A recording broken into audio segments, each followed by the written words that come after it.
lasten kanssa ja vanhempien kanssa. Sitten meille ei saanut pagistaa lyydiksi. Zapret oli tabu. Sitten milloin hän lähti kouluun, siitä Karjala ei saanut eikä liviä eikä lyydiä, ei yhtään. Vanhemmat kuuldi he. Zavodin pagistaa myös lyydiksi vaan 5-6 vuotta ennen. Siitä kuitenkin se lyydi kieli unohtui, kun he puhuttiin perheessä vain venäjää.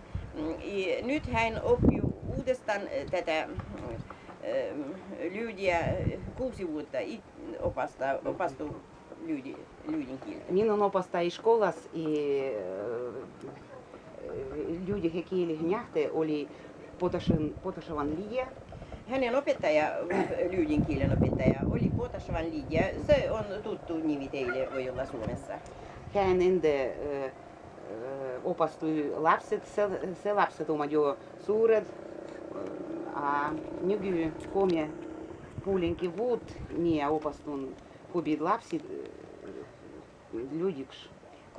3,5 vuotta hän opastaa nyt pieniä lapsia lyydikielelle. Onko paljon sinulla? Много у тебя этого детей? Minulla on 8 lasta. 8 lapsia on hänellä. Lapset oma juuret oma lyydin, no некоторых пуликах. Lapsin juuret olivat kuitenkin lyydikielen. No kun nyt minun lapset ja hänen lapset ei puhuta yhtä lyydiä, eikä liiviä. Вот. Lapset Himo tuleva тянна школаха. И vanhemmat tahtuvat, чтобы lapset opastuvat kieliä. No isät ja äitit haluavat, että lapset puhuttaisiin lyydiä. No kyllä minä olen optimisti, no tapahtuuko se, minä en usko. No.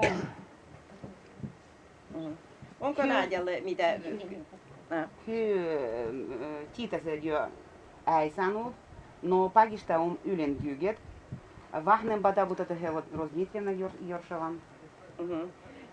Kyllä tietää paljon sanoja. No, puhu on niin vaikea lapsille, kun kotona ei puhuta lyydiä. Sen takia se on vaikea.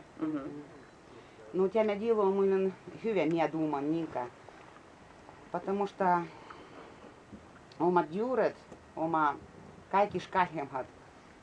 No juuret ovat kaikissa kalhemmat, kuin Nadja puhuu. Hän uskoo se tapahtuu, että tahtoisin. Hän haluaa, että, tai voi olla usko sydämille, että se tapahtuu. No se on ihan hyvä mieli, jos se tapahtuu, se on hyvä.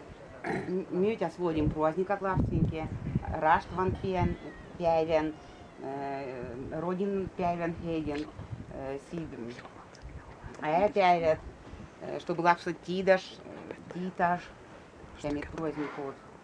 Hän vetää juhlia, syntymäpäivät ja nämä kirkkopäivät ja uusi vuosi ja kaikki lapsille, lapset tietää nämä. Perheen nähtähy voi tehdä sanoa, ketä on perheessä, mitä kasvaa metsässä.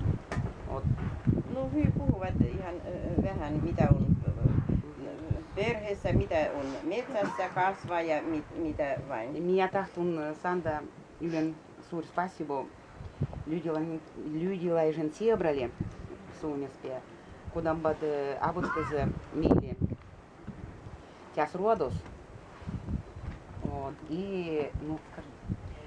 Hän on onnellinen ja hän hyvästä, että Lyydi-seura Suomessa auttaa kaikilla tässä hänelle lapsien kanssa olla hyvin, paljon apua. Kaikilla, ken tulevat, heillä on тоже himo, чтобы meidän kieli ei sampuisi. No, Suomessa ja on yleensä hyvä oma rahvas. ihan ymmärretään, että se on vaikea opastaa lapsia lyudi kielelle. Hyö autetaan, mitä vain tarvii, jos Nadja pyytää apua. И suuri spasibo Raele, hän ylen hyvin meitä priimib, ainus on puhtas ja lapset tahtuvat, että Janna tuuda. Lyyditalo on ihan hyvin vastaan lapsi ja Nadja ja kaikki aina on puhtas sisällä ja lämmin ja lapset ihan mielelläni käyvät tänne. Spasibo, может kysymys? Kaikille paljon kiitoksia.